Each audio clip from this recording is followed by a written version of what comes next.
Un vent de colère souffle à l'Office français de la biodiversité. Il y a une petite incompréhension.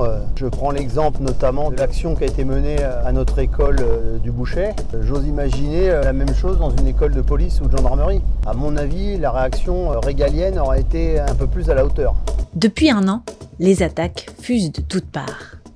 Quand les inspecteurs de la biodiversité viennent inspecter les fossés ou les points d'eau avec une arme à la ceinture dans une ferme déjà mise à cran par la crise, c'est une humiliation. Et c'est donc une faute. Qui aurait cru que 5 ans après sa création, l'Office français de la biodiversité, établissement public placé sous la tutelle des ministères chargés de l'écologie et de l'agriculture, aurait à affronter les attaques des politiques, dont celle du Premier ministre. Émanant de la fusion de l'Agence française pour la biodiversité et de l'Office français de la chasse et de la faune sauvage, l'OFB est depuis un peu plus d'un an l'objet de vives critiques.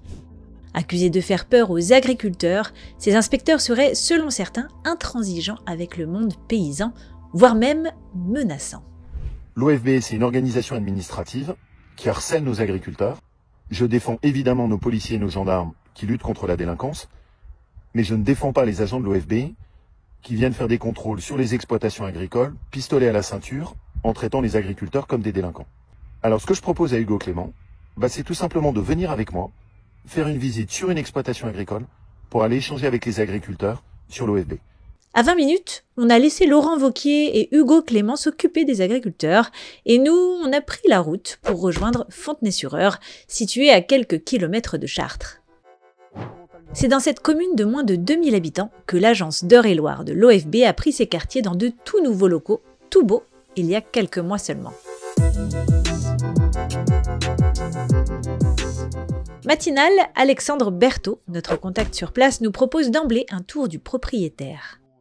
Donc l'accueil, qui est orchestré par Rachel, le bureau du chef de service adjoint, une salle d'audition dans laquelle on reçoit tous les mises en cause qui sont auditionnés dans le cadre de procédures judiciaires. 22 ans de police nationale, à l'Agence française pour la biodiversité depuis 2018, à l'OFB depuis 2020, ce cinquantenaire chef de l'unité sud, l'équipe se partage le département en deux, connaît le règlement comme sa poche et le nombre exact ou presque de hérons sauvages et de grandes aigrettes d'Eure-et-Loir. Alors ça c'est l'appartenance OFB. Et ça, c'est la qualité d'inspecteur de l'environnement. En fait, tous ceux qui n'ont pas cette écusson-là ne peuvent pas faire de procédure judiciaire. Oui, ils ne sont pas commissionnés à sermenter. Vous êtes aussi agent de police. On est agent de police avant tout. Le sous-sol du bâtiment regorge de trésors pour un non-initié. Le fameux garage. On a un bateau et une barque, un moteur, pour faire des patrouilles embarquées sur les cours d'eau. Des saisies réalisées au cours d'enquêtes menées par les agents, par exemple comme le squelette d'une tête de tigre, que son propriétaire voulait faire passer pour une tête de lion, parce que ça vaut plus cher. Des cages piégées pour attraper les chardonnerets élégants et ainsi alimenter le business parallèle de cette espèce protégée. Et puis se faire un peu d'argent aussi. Bien loin des briques de cannabis de la police judiciaire. Ou bien encore tout le matériel nécessaire au pistage et au piégeage d'animaux, légaux cette fois, dans le cadre de comptage ou d'inventaire d'une espèce. Et puis des armes factices aussi, leur permettant de s'entraîner sans se faire mal lors de formations spécifiques. Contrairement à d'autres départements, en Eure-et-Loir, pas d'embrouille avec les agriculteurs, dixit notre hôte. Les relations sont courtoises et respectueuses. Et puis ce jour-là, les discussions portaient plutôt sur une affaire de chasse qui aurait mal tourné. Pas pour un promeneur, on vous rassure, mais pour un cerf dont le nombre de bois aurait dû lui assurer une vie un peu plus longue que ce qu'elle a été. Ce qu'on saisit en fait sur l'animal, on saisit ça s'appelle le trophée. Il devait tirer un animal qui était en dessous 10 corps, c'est-à-dire en dessous 10 pointes. Et là, si vous comptez, 1, 2, 3, 4, 5, 6, 7, 8, 9, 10, 11, 12, 13, 14, 15, 16. Avant d'entamer leur tour des popotes de la zone sud du département, Alexandre Berthaud et son binôme du jour Arnaud Beaufils, lui aussi à l'OFB depuis sa création, doivent donc faire un crochet par le tribunal pour y déposer en urgence le rapport d'enquête qui permettra de faire comparaître le fautif responsable de la mort du cerf pour dépassement de plan de chasse. Dans le cadre de nos missions de police, là on est dans la police judiciaire en fait, puisqu'on va au tribunal transmettre une procédure judiciaire. Si les inspecteurs de l'environnement peuvent mener des enquêtes, ils ne peuvent ni placer une personne en garde à vue, ni organiser des perquisitions sans autorisation. Une fois le dossier déposé en bonne et due forme entre de bonnes mains, direction la Laconie, une rivière qui traverse le département pour une mission de surveillance police, comme on dit. Pour y aller, une bonne vieille auto-essence. Avec les clés, c'est mieux. J'ai perdu les clés, je crois bien. Bien que le projet d'équipement des inspecteurs de l'environnement en voiture électrique soit déjà sur les rails. J'espère que vous avez un certain discernement dans l'histoire là, parce que j'ai pas envie de faire la une du zapping, moi, tu vois.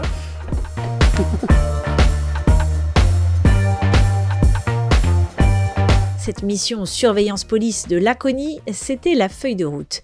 Sauf qu'en chemin... Donc là, il y a eu usage de produits phytosanitaires, vous voyez, dans le champ. Et ça a débordé de 20 cm dans l'accotement. À droite, on est dans l'acceptable. À gauche, voilà, c'est la totale. Hein. C'est là l'illustration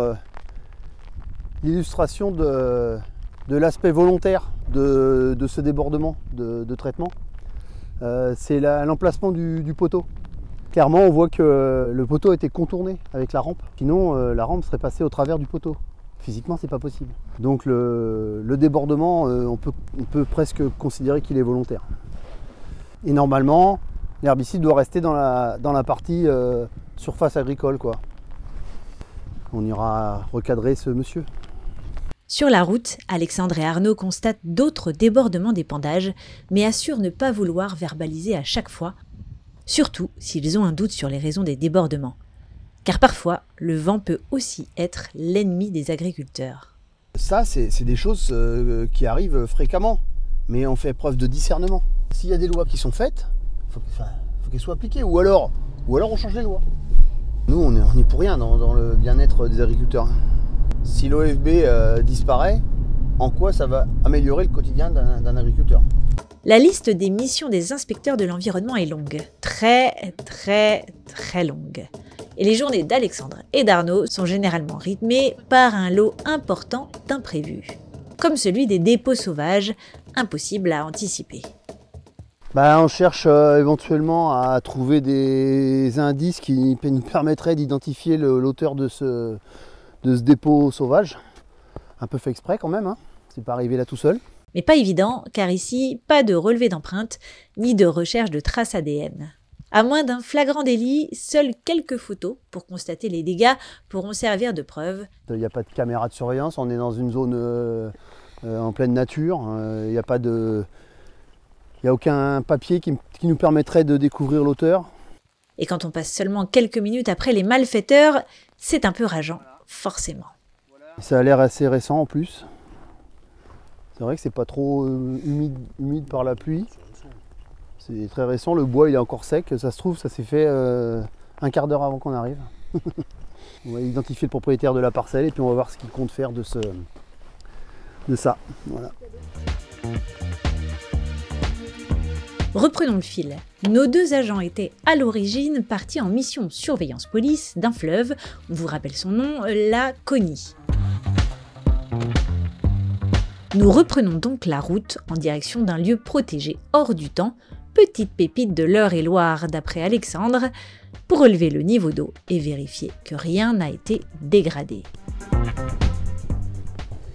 Voilà, une petite zone préservée au milieu de la Beauce. C'est toujours agréable. Regardez, bon là aujourd'hui le temps il s'y prête pas, mais quand on découvre des petits coins de paradis comme ça au milieu des plaines beauceronnes, ça a de quoi interpeller. Si une trame, établie en début d'année par rapport à la stratégie nationale de contrôle et aux enjeux du territoire, les oblige à passer un minimum de temps sur chacune de leurs missions, les inspecteurs privilégient surtout des sorties de surveillance dans des zones à enjeu, c'est-à-dire des endroits protégés ou qui seraient un maillon essentiel de la biodiversité locale. Il y a de l'eau, hein. Ah, c'est beau. D'habitude, il y a 2 fois moins d'eau que ça. Mais par contre, ça allait d'une clarté. La fin de journée approchant, Alexandre et Arnaud, passionnés par leur métier, en viennent à parler de la crise qui les touche depuis plus d'1 an, forcément, et des tensions avec les agriculteurs, évoquées par les politiques et dans l'espace médiatique, forcément aussi. Toutes ces petites actions-là qu'on fait au quotidien, nous, un service départemental, on peut croire que c'est une goutte d'eau dans l'océan. Mais si on ne le fait pas, qui veulent faire, quoi. Je pense que bon nombre d'agriculteurs réagissent à l'appel de leur syndicat par des fausses idées reçues, quoi, de notre métier, en fait. Bien qu'un rapport bloqué au ministère de l'Agriculture et divulgué début janvier affirmait que seuls 180 conflits avaient été répertoriés par l'OFB sur environ 400 000 contrôles, l'Office français de la biodiversité ne sera pas présent au Salon de l'Agriculture pour la 2e année consécutive, pour éviter de mettre de l'huile sur le feu.